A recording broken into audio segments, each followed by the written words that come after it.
Welcome back to the Dolor Factor. Before the break, I was just giving a synopsis of what happened in Dominica, but one of the main points I wanted to bring across is this.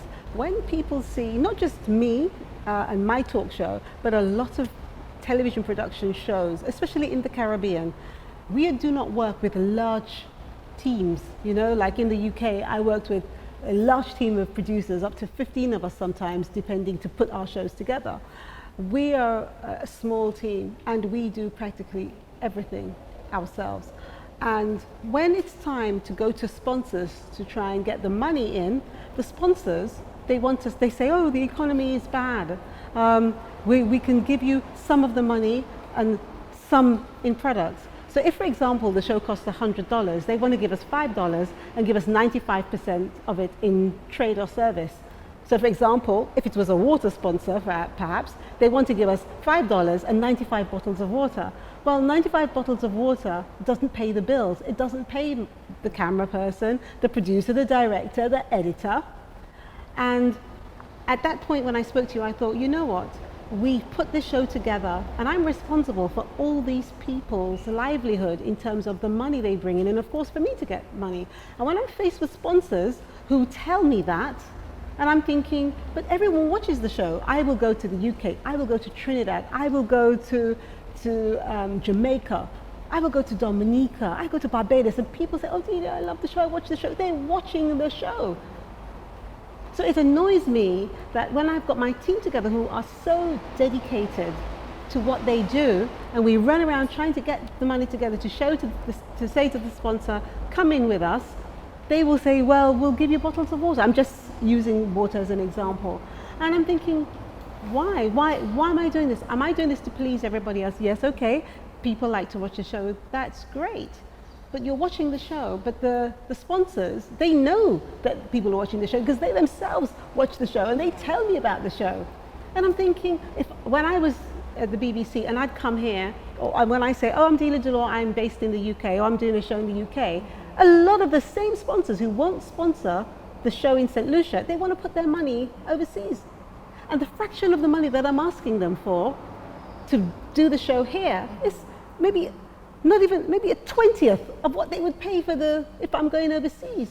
Right. Why? That annoyed me, and that is one of the reasons why I thought, why am I doing this? Okay. But what I'm hearing as I'm listening to you is a lot of passion that's coming out of you.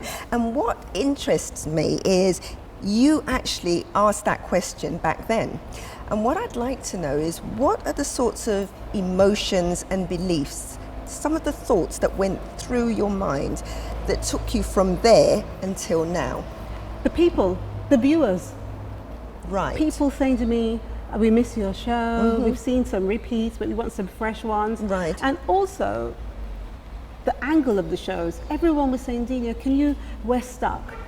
We have ambition, but we don't know where to go. We don't know where to go to train, or we don't have the money to train, Right. or we're in an abusive relationship, or we are happy within ourselves, but we hear of role models, but we don't know how other people did it. Okay.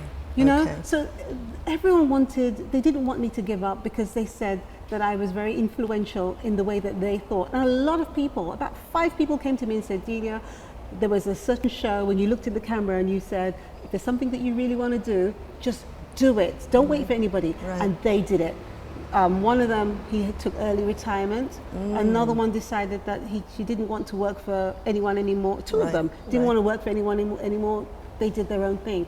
So I thought, with everyone coming to me and people calling me, telling me that they were suicidal, asking for my help, asking for my support, me calling people like you, I've called you as well, and said, Cynthia, I have somebody, I know somebody, Right. Yes. And I thought that people need something and someone who's not necessarily a doctor, but someone who they can say, okay then, I want to listen to you and please help me, motivate me. And that's why we have this whole series of shows right now, and that's why I'm sitting with you, because you were one of my main motivators to do something, not just wallow. It doesn't mean because I'm in trauma or I'm in a traumatic state. And a lot of people as well were telling me about how much trauma they were going through in their lives. Right. And I thought, no wonder you can't move on, because you're stuck in this trauma. Absolutely. And the thing is, a lot of people do not realize that they're in trauma until they come out of the situation.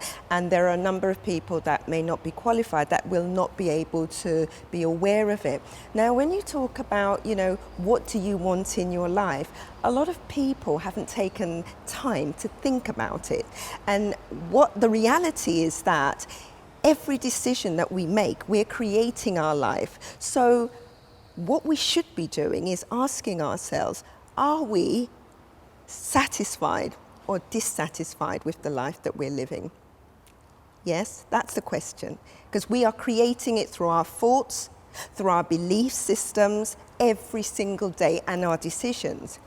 Now, the question is, what type of life do I want? Now, you may think, well, I don't know where to start with that. I mean, really, I haven't given it any thought. But one of the things that you can do is just close your eyes. I'd say to the viewers, to close your eyes and try and visualize what it would be like if you actually had the life that you wanted, okay? Moving on from there, I would ask them to write a list of the things that they don't want in their lives. If you have problems thinking about what you want, think about what you don't want, and then think about the reasons why you don't want them. Then look at the opposites. When you look at what you don't want, so for example, I don't want to feel ill or disempowered, then the opposite to that would be, I want to feel healthy. So it starts to give you an idea of the things you want. And also ask yourself why. Why is very important, because when you get on the trail of doing things, you have to know the reason why. The other thing is you have to believe it's possible. If you don't believe it, it's not going to happen to you. Yes? Thank you, Cynthia. Well, we're going to the break. When we come back, we'll hear more from Cynthia. See you soon.